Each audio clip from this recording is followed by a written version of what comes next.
Jangan nonton video ini kalau lo mau bisa bikin sound effect cuma pakai AI. Jadi website ini bisa bantuin kita membuat sound effect modal ketik aja.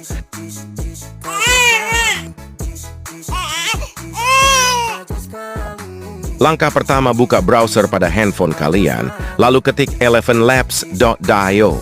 Setelah itu lo login dulu pakai akun Google. Kalau udah lo klik garis 3 di atas terus pilih sound effect.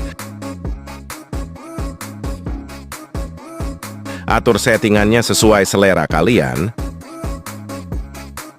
Deskripsikan sound effect yang kalian inginkan melalui teks di sini. Setelah itu tinggal lo generate aja deh.